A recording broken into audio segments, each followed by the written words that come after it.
Hey, Adam Culbertson here. Before we begin, we got a promo from another independent podcast, so when you finish this episode, make sure you go and check them out.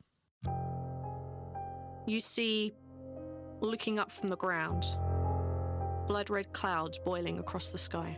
You did ask me to bring the thunder. Dejin! Help! I've got the chalice, please!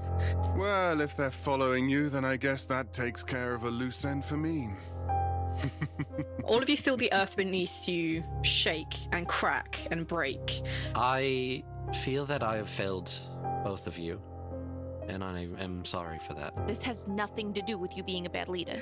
Do you want a countdown? Oh, I think I want a countdown. I wanted 3, to help. I always had good 2, intention. I did 1. not deserve to die. Now. The Lucky Die Podcast is a weekly 5e Dungeons & Dragons actual play podcast. Join our adventure every Monday wherever you download podcasts by searching for The Lucky Die. Steel your mind, for eldritch horrors of the universe unknown. For what is to follow is a tale of intrigue, mystery, and madness. You're listening to Microphones and Monsters.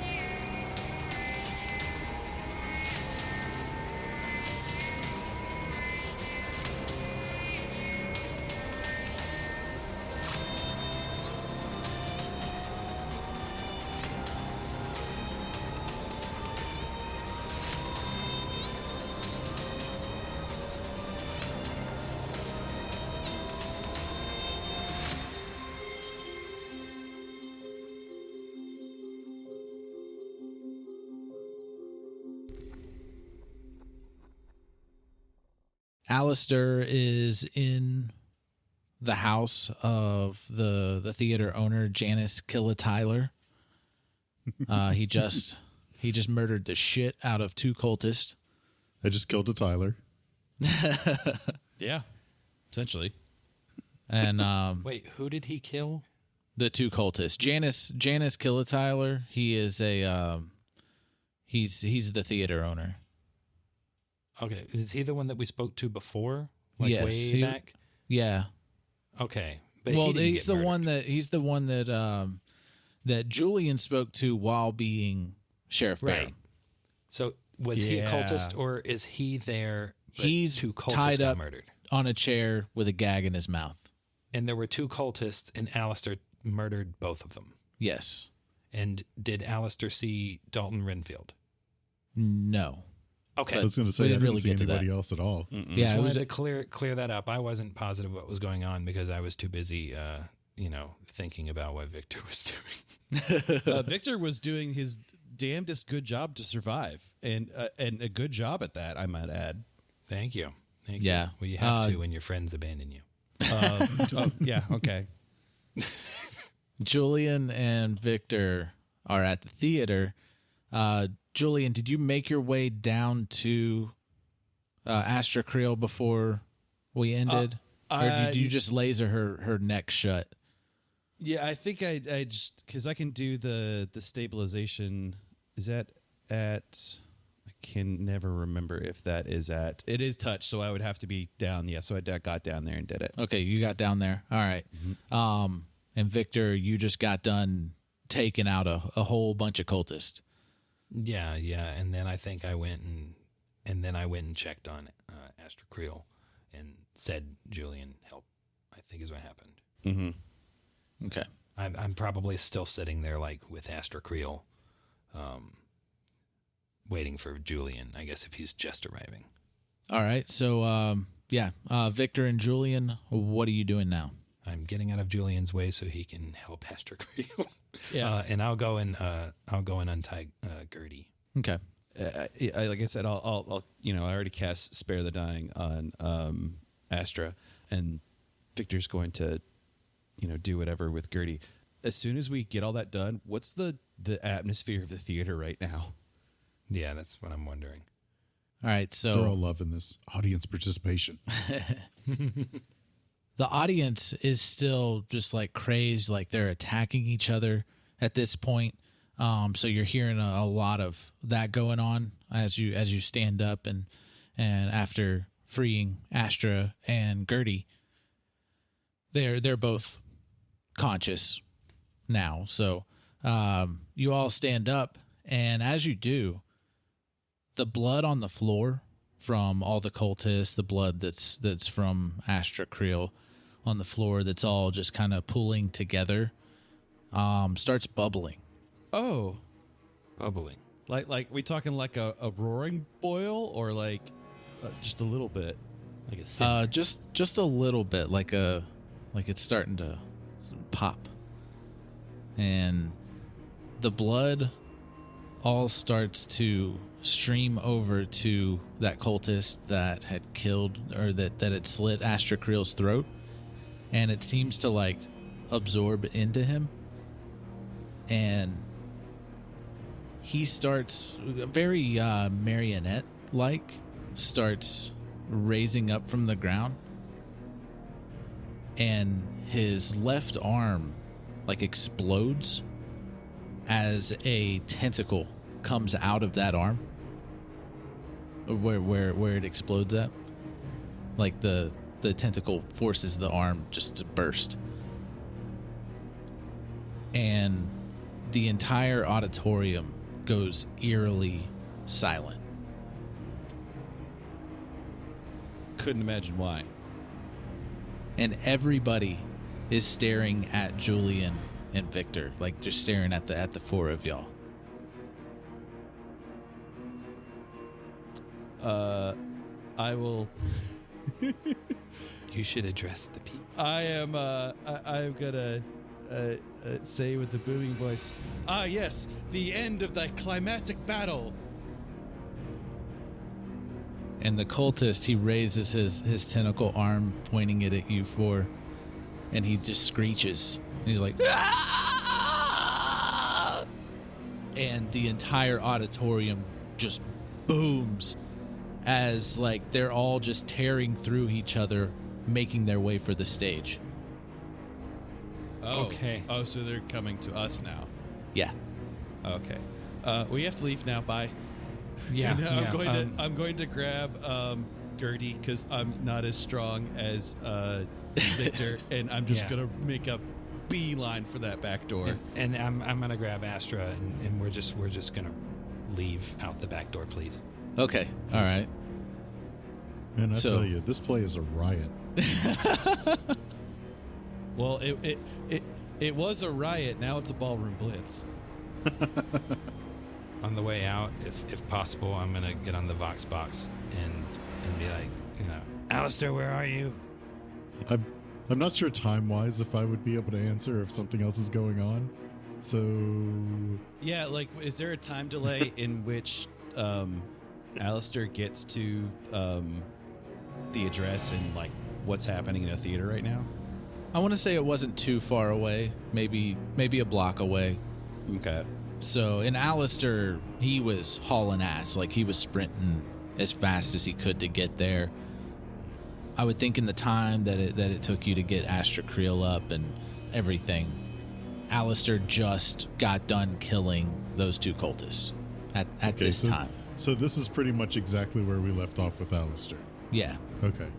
Well, I am at the house that Julian mentioned, and I've taken out two cultists already, and the old theater owner is here tied up. Well, and there's like a panicked breath that I'm having as I reply over the Vox box. Well, things aren't going so great on this end now. I think we're going to go back to the DDA and drop off Astra and Gertie, and I guess we'll meet up with you, because we have a tail. If we can get there. Oh, okay, I have a tail as well. And as that's going on, I'm gonna grab one of the coin pieces I have in my pocket, and I'm going to cast magical tinkering on the coin, and I'm going to have it emit a emit a recorded message on it, basically trying to mimic, us yelling and stuff as we're running, and I'm going to throw it in the opposite direction we're throwing it to see if I can't kind of divide up the crowd. Okay. So you get to the backstage and you're hearing. You get to the other side of the curtain and you're hearing them making their way up onto the stage. Mm-hmm. You toss the coin. Are you trying to toss it in a certain spot, or just you're just tossing it towards like the hallway or something? Yeah, like if we're like running to like the backstage and going out the back door, I'm throwing it like adjacent to the door. So like we would go out the door and they would like keep going if we were keep running straight. You know what I mean? I know we're doing that weird directions thing now. Basically, the only other way that could be ran is to go down that hallway that the offices and the box to go upstairs and everything. Then I'll throw it down that hallway as we're trying to get out the entrance.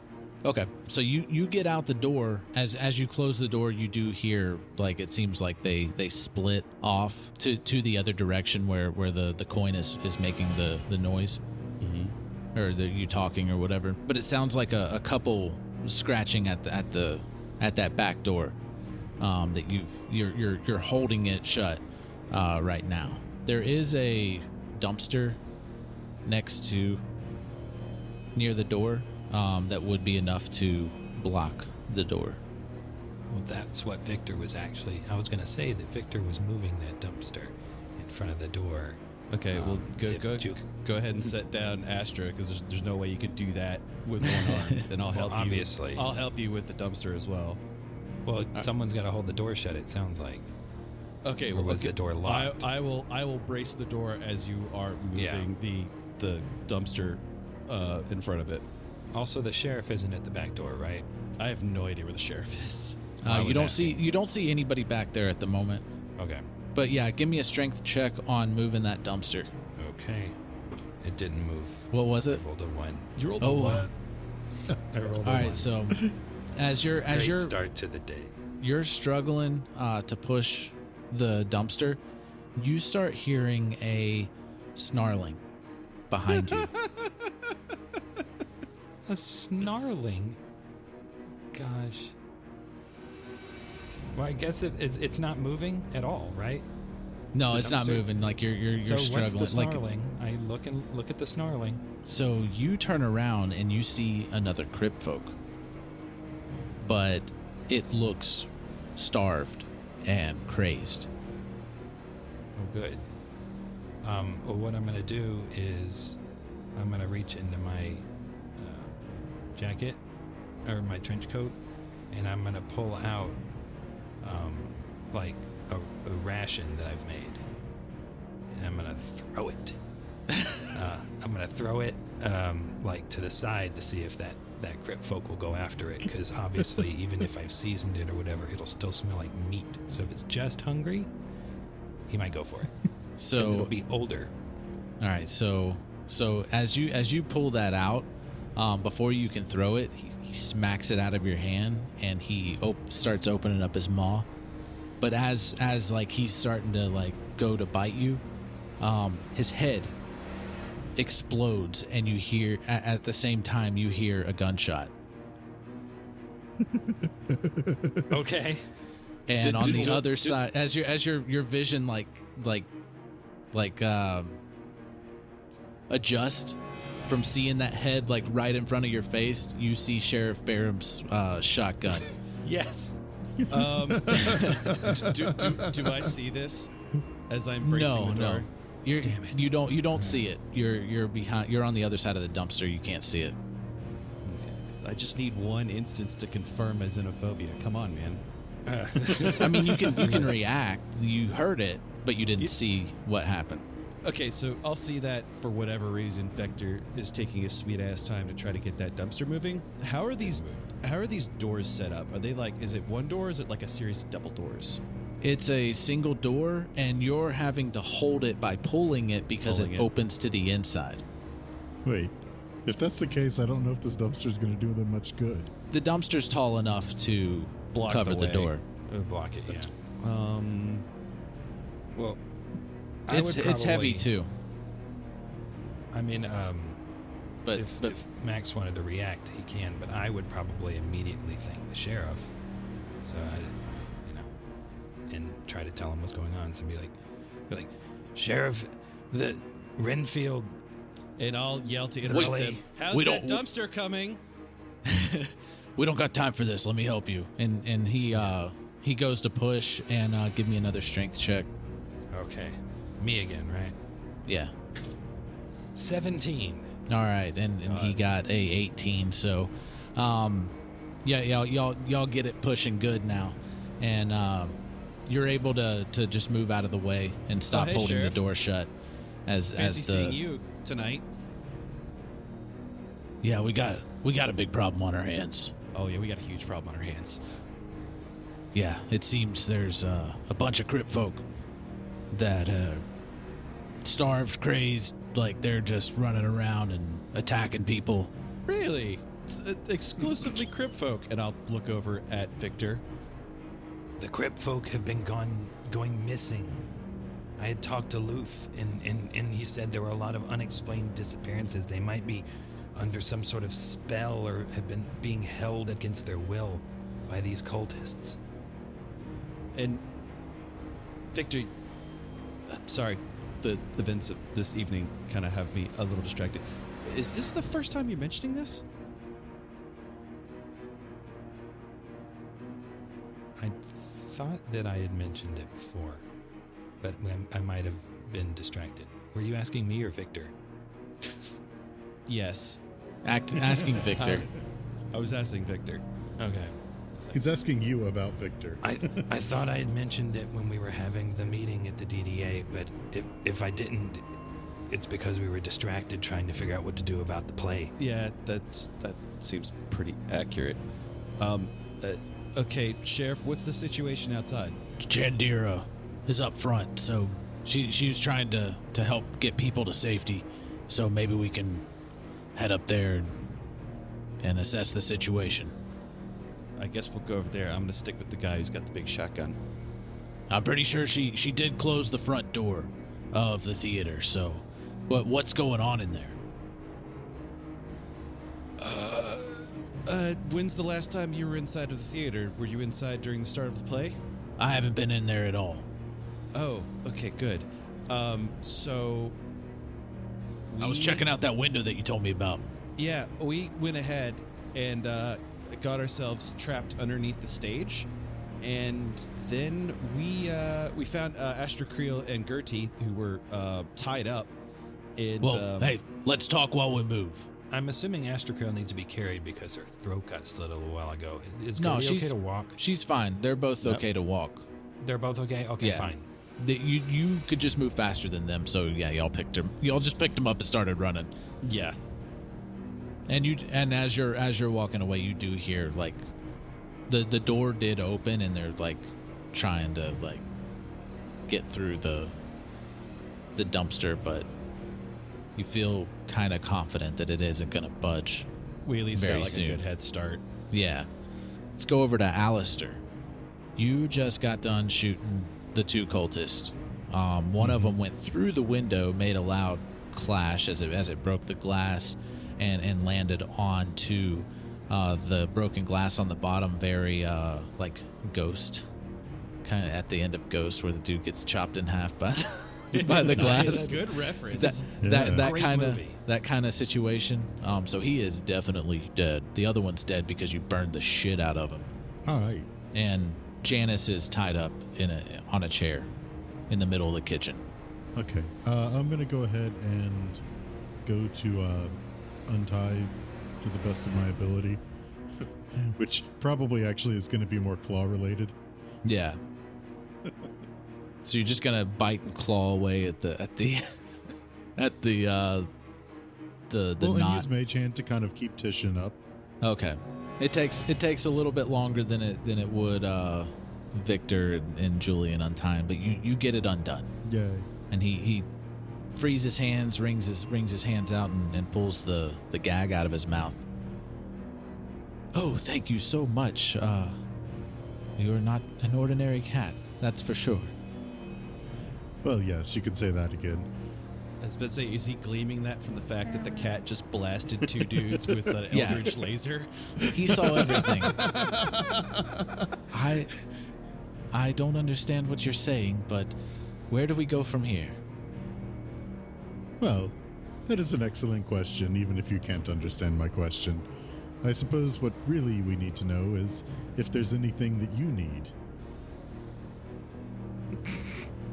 So, why are you doing this? So you hear the front door get broken in. Okay, I'm gonna go.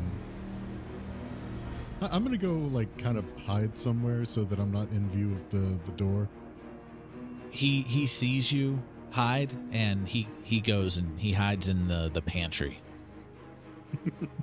Okay. You hear similar footsteps that you hear when Victor walks. It sounds like two pairs of hooves. Well, this definitely is not Victor. And there's two pairs, yeah. He only has one pair, no matter how much he thinks his hands are hooves. And just to clarify, the sound that you hear, do they sound like they're wearing shoes? No. Oh, good to know.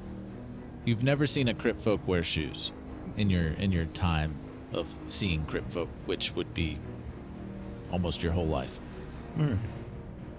Got it. So does it sound like the footsteps are coming towards me?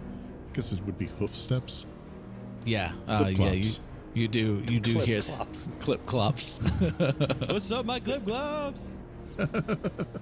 They come in and they're sniffing around, and they see the two bodies. One goes over to the charred corpse that you just burned up with your eldritch blast, and it kind of turns its nose up at it, but they both go over and start eating on the cultist that is just blood's just dripping down onto the floor and everything, and they just start eating him. Well, I'm going to take actually just a moment to try and look around the house a little bit if I can kind of sneak past them. Okay. I just want to see if there's maybe anything else in this house of note. Nothing. You don't really find anything of note. I guess you would find the bill of sale from the theater, just his Janice's copy of the bill of sale. Right, coerced, I'm sure. Yeah. In a big sack with a $sign on it. Comical money sack. I'll go ahead and dump that sack into my money pouch. Nice. No, there is no money sack. You do see his like magic money pouch, but you don't have access to it. You mean I can't just rob him blind? Damn it. It was Dalton. He did it. I was about to say, like, petty thieves, like, really have a hard time getting by in this town. Right? Those magic pouches, they're tethered to their person. Damn. Like you have to be able to card. You have to be able to reach through dimensions in order to be a pickpocket. Yeah. This is a rough life, homie. Except for Julian, he carries his cash on him. Yeah. I'm old-fashioned. I just carry cash. You're just trying to give them a fighting chance. I don't trust these damn dimensional bank cards. I mean, what's to say that I don't get my money back? Yeah. Oh, I'll say that you do find the card next to the pouch. So you can take it if you want to. No, I don't really want to. Okay. Do it. So in light of that, I'll kind of head back over to where I'm assuming that the pantry that he's hiding in isn't too far away from where the crypt folk are gnawing on the body? No, it's really close. As you start approaching back to the kitchen, you hear them where they were making a lot of slurping and crunching and all kinds of noises from eating that body. And you hear them stop. And you hear them start sniffing again, and you hear Janice kind of sobbing in the pantry. Okay. Time to run around the corner and be a hero, I guess. Okay. Mostly because I feel like this will be fruitless unless I at least get him out of here.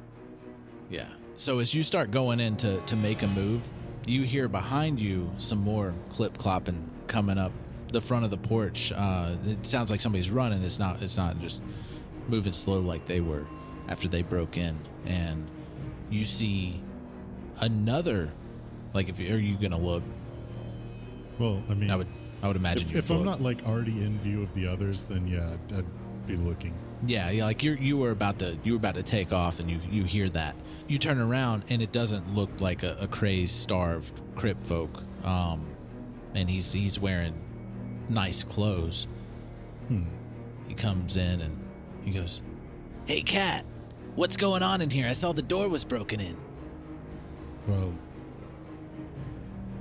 I'm not sure that you would be able to understand, but there's a couple more of you folk that are in there. I don't know why I tried talking to a cat. Don't you let Luth die. But yeah, you definitely don't look normal. I'm guessing you didn't break in the door, though. Well, you don't know. He starts sniffing. He's like, "Somebody was killed here." Yes, obviously. So he starts approaching closer, and he's hearing the sobbing, and he's hearing them sniffing, and he's like, "Oh, let's get these guys." Well, that's exactly what I was going to do until you interrupted me. Do you want me to take the lead, Cat? You know what? I'm just done with this conversation. I'm just going to go over there and start blasting again. This is very best friend. It's very reminiscent of Blade 2. Because you got the vampires, and then you got the turbo vampires. So yeah, you're going in blasting. Yeah. All right. So anyway, I start blasting. All right, go ahead and roll. You got the surprise, and I don't think we'll have to do initiative. Hopefully not. All right, so one to each. The first is 22. That hits. And the second is 18. That hits. The first will be for 11 damage. Okay. And the second will be for 9. Okay. So you go in and you blast them, and they go flying 10 feet into the wall. And as you do, Luth jumps over top of you, and right after your blast, and he goes in and he claws, he catches them as they're hitting the wall, and he grabs their throats and rips their throats out. Yeah, Luth. Damn, Luth don't fuck around.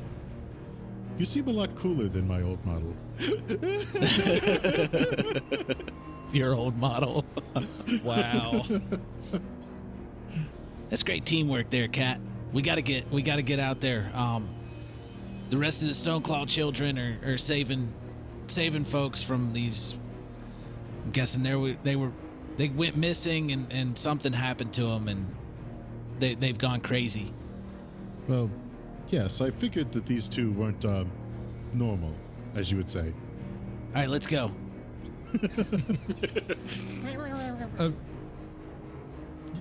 I do what you will. Obviously, you aren't listening to me, or at least hearing me.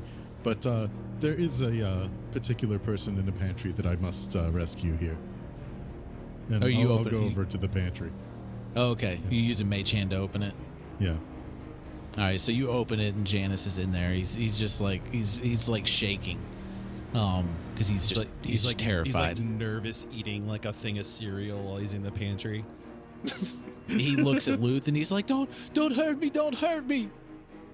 It's "Hey, fine. man, I just helped save you with this cat.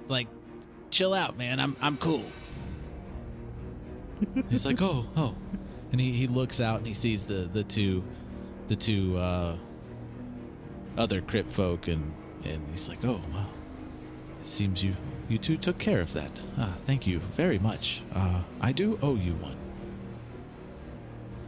Well, yes, we will work on payment later. I owe you too, little cat. Yes.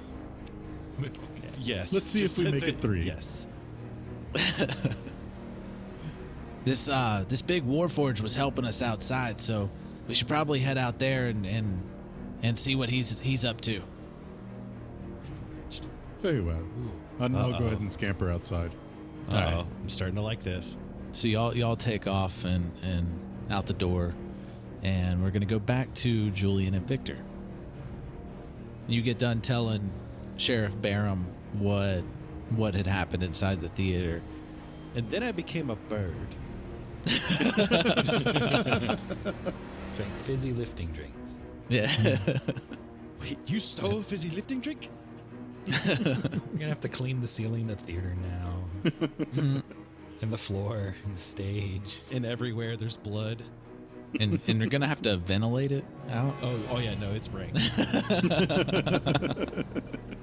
Because you had to get down. Yes. So you see, it looks like all the civilians, just regular folk in the townsfolk, they have been. Chandira was getting them inside of a building, and getting it closed up. And like one of those big apartment buildings, like y'all had climbed up the stairs before. Not the same one, but there should be enough couches in there now. Yeah. You saw to that. But you see there is some ghouls moving in on Chandira while she has her back to them. But you also see Gimbal. He's in a booth, and he is fighting off ghouls that are trying to get into the booth and get him. Like with a weapon? Like he's got a gun? He's shooting them or he something? was. It looks like he was selling wares at the carnival. He had his own little booth up, but it's just him by himself. How many ghouls would you say? 3. 3. Three each. There's 3 attacking, trying to get Gimbal, and there's 3 going after Chandira. And they are separated.